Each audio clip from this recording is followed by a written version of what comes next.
In this video, 5.5b, we're going to continue to solve systems that are 3 by 3 using our row operations, but we're going to start using our calculator to help us do this. So really quickly before we start that, let's look at our warm-up.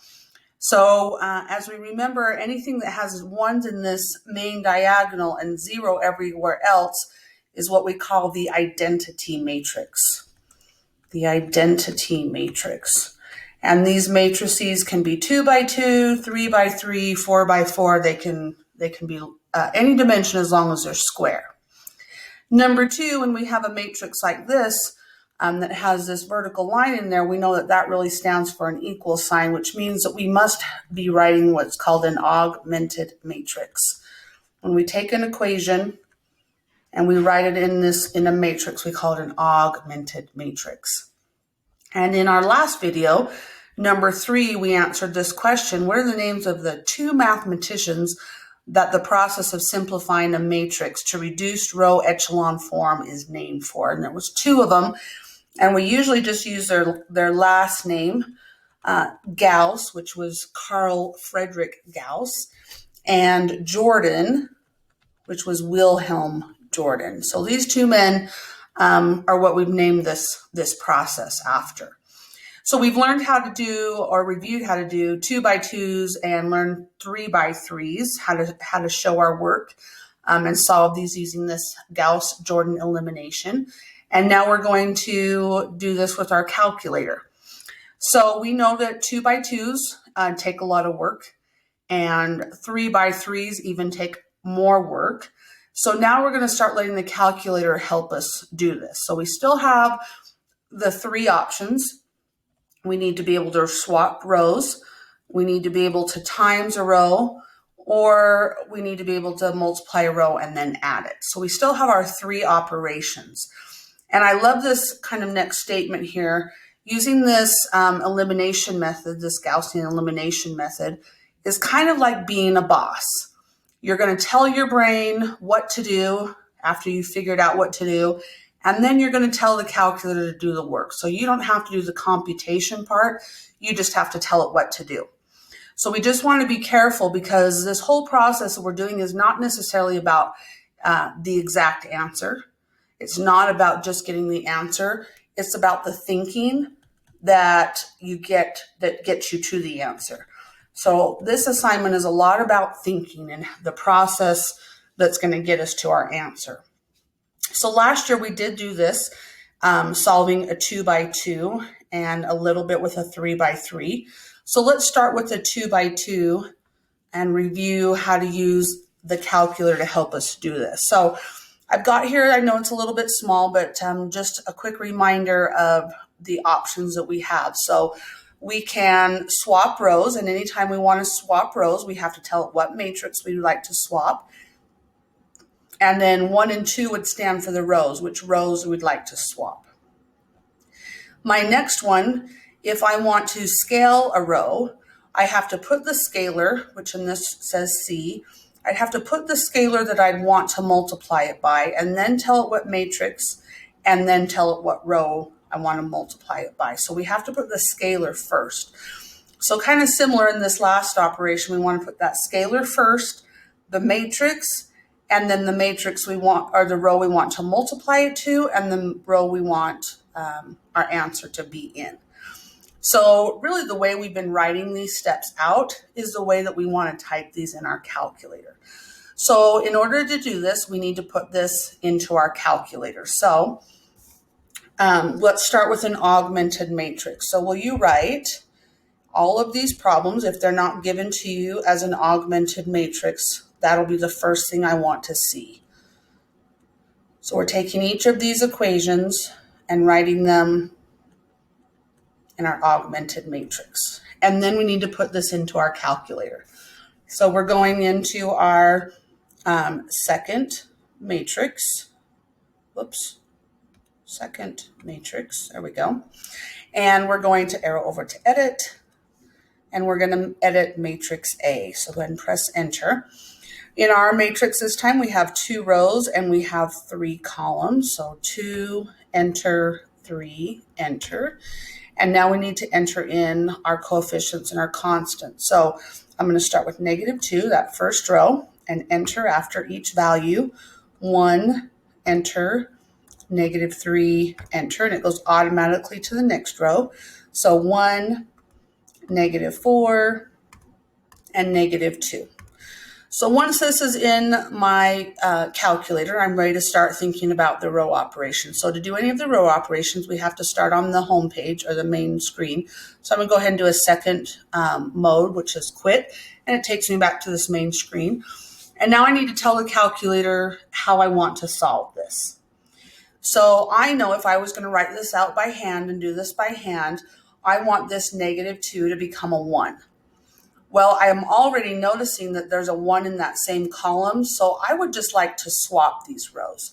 So this is what I'm going to tell my calculator to do. Take row 1 and swap it with row 2. So I'm not going to write down the matrix that I get from my calculator. I'm just going to do this operation. So I have to go back into my matrix menu. So second matrix.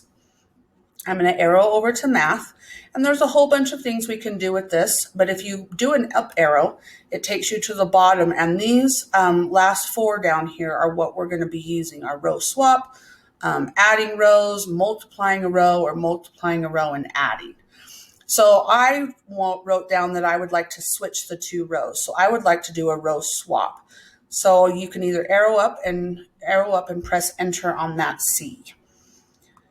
So now on my home screen, it's telling me that I want to swap rows, and I just need to tell it first, as it says here on in our directions, we have to tell it the matrix. So we have a matrix A that we're working with. So I'm going to press second matrix, and in my first column here, I see matrix A, and it has the dimensions of what I just entered. I'm going to go ahead and press enter there, and it's taking that matrix and telling it I want to swap the rows in this matrix, comma, which is above my 7, and I just need to tell it the rows. I would like to switch row 1, comma, with row 2.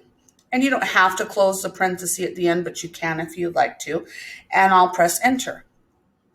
Did it do what you wanted it to do? So did you get that 1 in that top corner? If not, then you want to go back and double check that you entered something in incorrectly, and you can fix that. But I'm feeling pretty happy with that. So here's the big thing about this. We have to make sure we store every step. You may remember this from last year. My calculator has the original matrix I entered stored, and now I want it to store this one. So down above your on is the store button, STO. So go ahead and press STO. And you'd like it to tell you where it's saying, here, take this last answer and put it somewhere. I'd like to put it in that matrix A spot. So I'm going to do second matrix, and I'm going to go ahead and choose number 1. I want to replace what I had there with what I just got from my step. So it says, take this last answer and store it in this matrix A. So go ahead and press enter. Now this matrix is stored, and now I can operate on that. So what would I like to do? Well, because I have my 1, I know I need this -2 to become a 0. And the only way I get zeros is multiplying the 1 by the opposite of -2. So on my paper, I'm going to write down first. I think it's helpful to write it down first and then type it in my calculator. So the opposite of -2 is 2. I need to multiply 2 to row 1, because that's where my 1 is, and I need to add that to row 2. So once I've written it down, I think it's a little bit easier now to type it in my calculator. So I'm going to go back to my second matrix, arrow over to math. I'm going to use my up arrow to get to those bottom commands, and I would like to use this last one. I need to multiply a row, and then I need to add it to a different row. So I'm going to go ahead and press enter on that F. Now remember, you have to enter what you're scaling by first. Now we're scaling by a 2. So 2, comma, I'm going to scale by 2. And again, I have to call my matrix. So second matrix. I've stored that new matrix there in A. So I'll go ahead and choose A, comma, and I wanted to multiply it to row 1 and then add it to row 2. So that order does matter. So row 1, comma, and then add it to row 2 and enter. And again, I'm thinking, did it do what I wanted it to do? Did I get that 0? And if I didn't, I'd want to go back and check that step. Something's maybe gone wrong.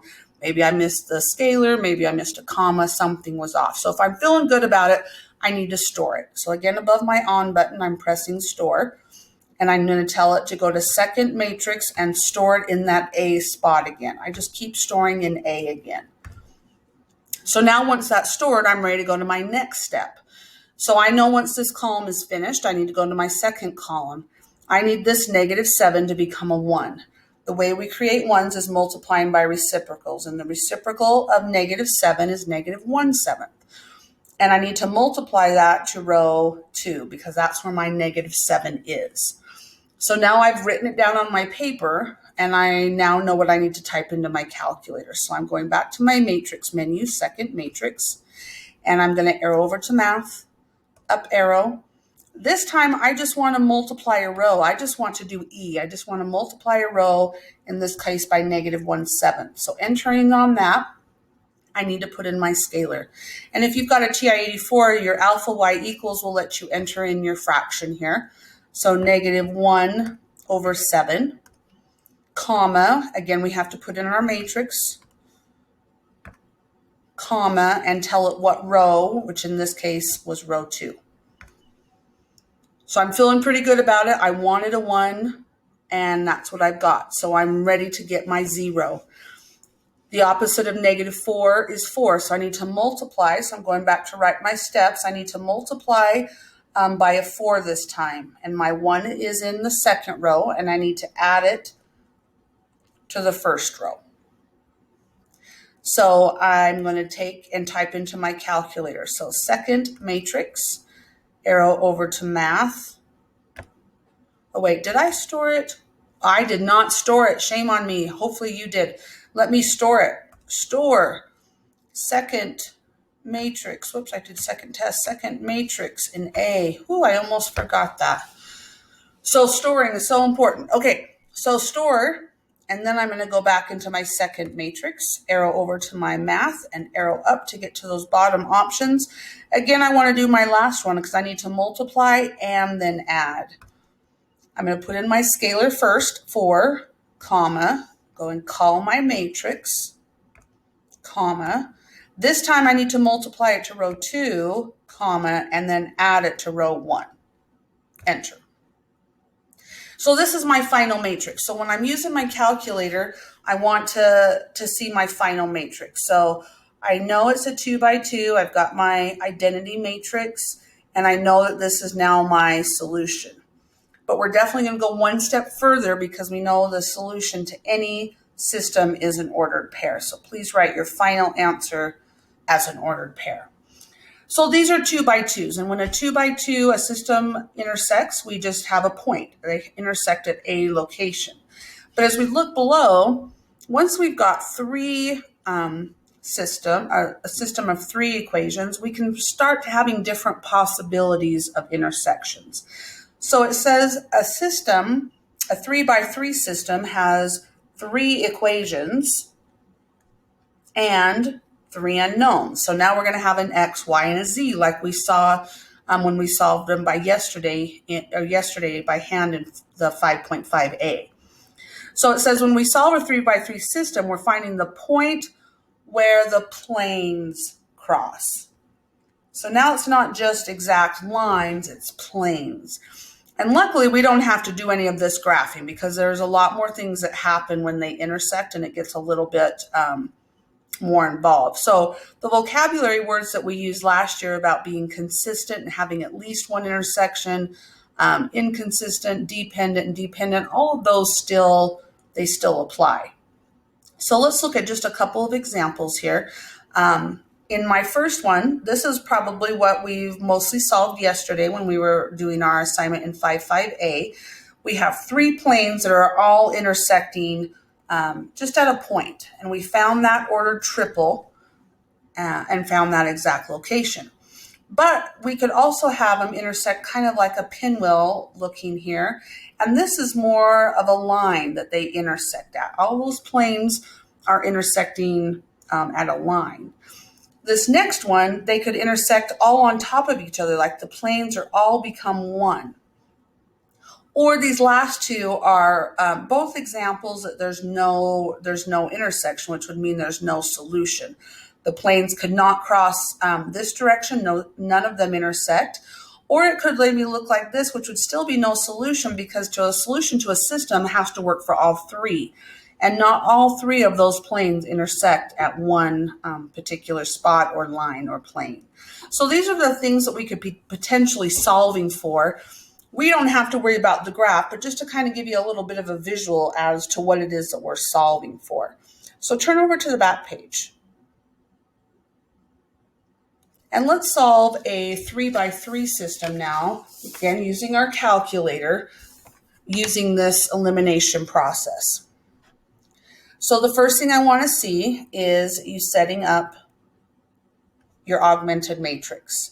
So taking all of your coefficients with your x, your y, your z, and your constant for all three equations.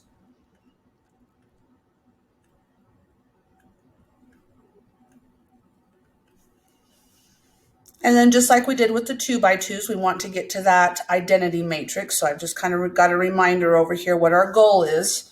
We want to get those ones on the diagonal. So I'm going to use my calculator. I'm going to go ahead and press clear from our last problem. We need to put this augmented matrix into our calculator first. So I'm going to go into my second matrix. I'm going to arrow over to edit, and I just always like to use matrix A unless I'm using more than one matrix C. So I'm just going to edit this matrix A. Well, this time I have 3 rows and 4 columns. So I need to change my dimensions. 3, enter 4. So you don't have to clear out any of these values. You can just type over. And I'm going to start with my first row. So my coefficients we have were 2, enter, and it's just going to type right over, -1, enter, 3, enter, and then 13. And it automatically goes to my next row. So 1, 2, 2, 3. And then last row, 3, 1, 1, and 4. So once I've got those all in my calculator, I want to go back to my screen, my home screen. So second mode. And then I need to start telling my calculator what I want to do. So I need this 2 to become a 1. So you could multiply the entire row by 1/2, or I do see that my second row has a 1. I'm going to choose to do a row swap. I'm just going to swap those first 2 rows and get that 1 where I need it to be. So into my calculator, I'm going to type second matrix, arrow over to math, and up will take me to the bottom of that menu, and I'd like to do a row swap, so option C. I'm not scaling, so there's no number. I just need to start by calling my matrix. Which matrix would you like to swap? I want to do matrix A, comma, and I would like to take row 1 and swap it, comma, with row 2, enter. So if it did what you want, you don't have to write down the matrix. You just need to store it. So store into that matrix A spot. And then I'm ready for my next step. So similar to the last video, I'm going to write down both steps that I need to do because I want to make both the 2 and the 3 a 0. So in order to get rid of the 2, I have to multiply the 1 by a -2. So I'm going to multiply by a -2 to that row 1 and add it to row 2 because that is where my 2 is at. To eliminate my 3, I need to multiply the 1 by a -3. So again, -3 now is multiplied to row 1, but I need to add it to row 3 because that's where my 3 is at. So I need to take care of both of these operations, and I have to do them one at a time. I'm going to start with my -2. So I've stored my last matrix, so I'm going back to second matrix, arrowing over to math, up arrow, and I need to do option F. I need to multiply and add. I need to put my scalar first, so I'm going to do -2, comma, go call my matrix A, comma, and it's row 1, comma, row 2. I'm multiplying to row 1 and then adding it to row 2. So I got my 0, which is what I wanted, so I'm going to store that to matrix A. And now I need to do my next step to get rid of my 3. So back to second matrix, arrowing over to math, up arrow, and choosing option F. My scalar this time is -3, comma, go call your matrix A, comma. This time it's row 1, and we're putting our answer in row 3. Enter. So that got my 0, which is exactly what I wanted, so I'm going to store. Store into second matrix A. All right, and first column is now finished. I got my 1 and my 0, so I'm going to my second column, which I need to make this middle 5, -5, a 1. So to create 1s, I multiply by reciprocals. So the reciprocal of -5 is -1/5, and that would be row 2 that I need to multiply that to. So I've written down my work that I'm about to tell my calculator. So into second matrix, arrowing to math, up. I need to choose option E. I'd like to multiply a row. I'm going to put my scalar in here. I'll use my alpha y equals, put it as a fraction, -1/5, comma, go call my matrix A, comma, and I need to multiply this to row 2. That's where I need that 1 to be. So I got my 1, so I'm going to store my answer in my matrix A spot. Now I need to get rid of my 2 and my -5. So to get rid of my 2, I need to multiply by the opposite, so -2. I'm multiplying to row 2 this time, that's where my 1 is, and I'll add it to row 1. And then I need to eliminate my -5, the opposite would be 5, multiply that to row 2, but then I need to add it to row 3 because that's where my -5 is. So now I need to do both of these steps. So I'm going to start with my -2. So second matrix, arrow to math, up arrow, and I need to choose option F. I'm going to scale by -2, comma, to matrix A, comma, multiply it to row 2, comma, and add it to row 1, enter. So my 2 has become a 0, and I'm ready to store it so I can move to my next step and multiply by my 5. Second matrix, choosing that option F. My scalar is 5, comma, to matrix A, comma, and then multiplying it to 2, comma, and adding it to 3, enter. So I'm feeling pretty good. I've got my 1, and now I've got both my 0s. So I've got my first 2 columns done. Now I'm ready to tackle this last one. So I'm focusing on this -4. I need that to become a 1. So I need to scale that row by a -1/4, that reciprocal. And I want that to be the third row because that's what I need to eliminate and make a 1. So I need to store. I didn't store yet, to that matrix A. And now I'm ready to scale. So second matrix, this time I want to choose E to scale that row. And I want to scale it by a fraction. So I'll do my alpha y equals, and I need to scale it by a -1/4. Whoops, I put 2 negatives there. Comma, alpha y equals my matrix A, and it's row 3. So it did what I wanted it to. I wanted that 1, and now I've got it. So now I need to eliminate my 1/5 and my 8/5. So I need to do the opposite of each. So I'll start with my -1/5. The opposite of 1/5 is -1/5, and I need to multiply that to row 3 because that's where my 1 is, and add it to row 2. And then to eliminate my 8/5, the opposite would be -8/5. And I again need to multiply that to row 3, but I'll need to add to row 1 because that's where my 8/5 is. So this should finish my problem. I should be able to get both of those zeros. So I'm going to store my matrix, and now I'm ready for my next 2 steps. So -1/5 is what I need to multiply and then add. So second matrix, I need to choose that F. I'm going to scale by a fraction, -1/5, comma, I need to call my matrix, comma, now I need to multiply this to row 3, comma, and add it to row 2, enter. So that looks really good. I got my 0, I'm going to store. And now I'm ready to get my last step here. So second matrix, I'm going to choose F again so that I can multiply by my scalar, which again is a fraction, -8/5, comma, to that matrix A, comma, I'm multiplying again to row 3, comma, but I have to add to row 1. So I've finished this matrix. I've got my last column finished. So I now know that my identity matrix produced my answer. So in this case, I have my X, Y, and my Z that can all be written as an ordered triple. So these would intersect at a point, and we've got a visual of what that kind of looks like from the front page. 1, -2, and +3. So your assignment is to use your calculator. So go ahead and self-assess, and good luck on your assignment.